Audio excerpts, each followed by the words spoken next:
I can still hear it. The crack of glass, the sudden silence, the warm rush as blood pooled beneath me. They said I slept. They said it was an accident.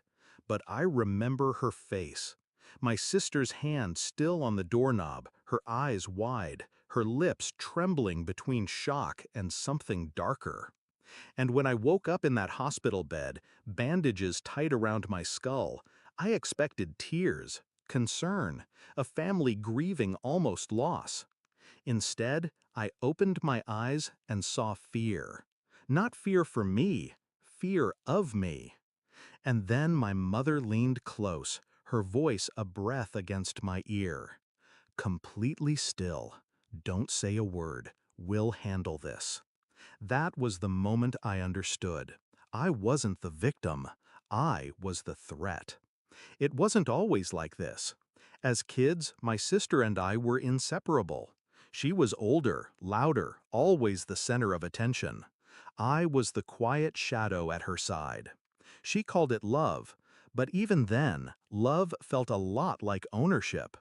She'd snatch credit for my work, twist my mistakes into her entertainment, always with a smile that kept the adults blind. And when I protested, she'd whisper, "If you tell, no one will believe you." I believed her for years. But the accident, cracked more than glass. It split open every lie. In the weeks after, whispers moved through the house like smoke. Late-night arguments cut off when I entered the room.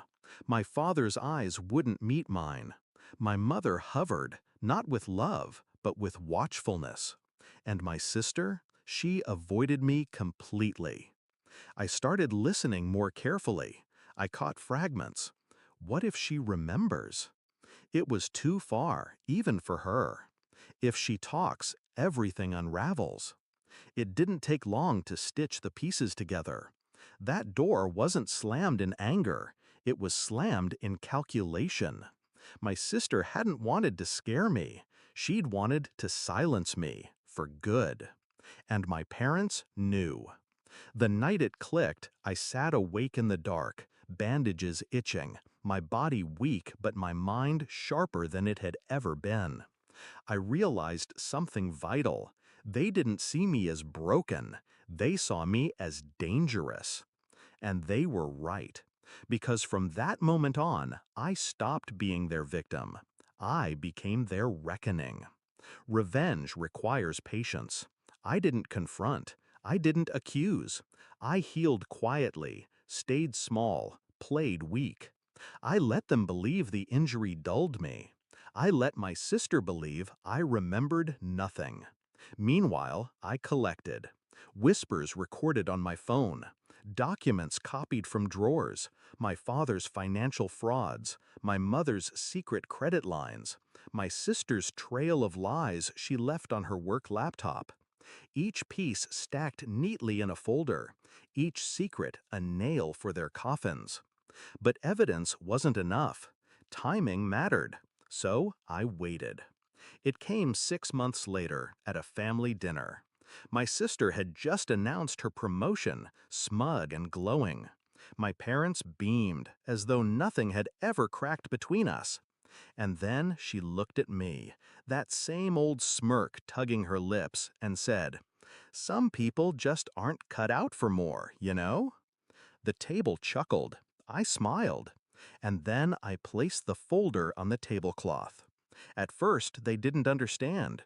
Pages slid free, bank statements, emails, transcripts of whispered conversations. My father's hand trembled as he read the proof of his embezzlement. My mother's face drained at the credit cards she'd hidden from him. But it was my sister who broke first. Because in the center of that folder sat the hospital report. Glass shards, angle of impact, medical notes that didn't match an accident. And a recording. Her voice sharp in the night. If she talks, it's over for all of us.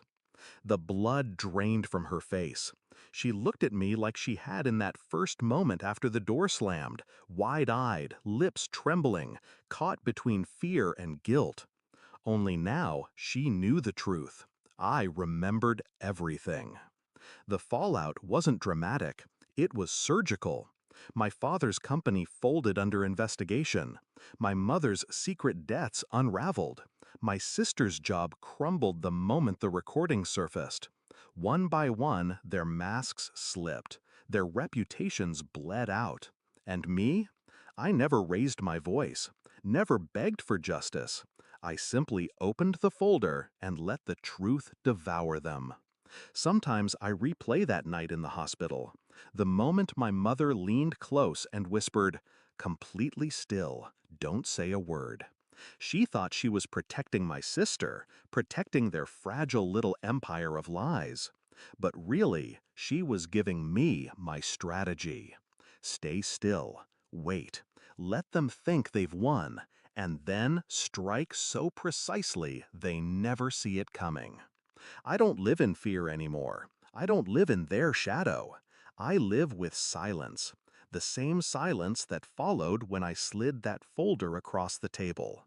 And in that silence, I found my power.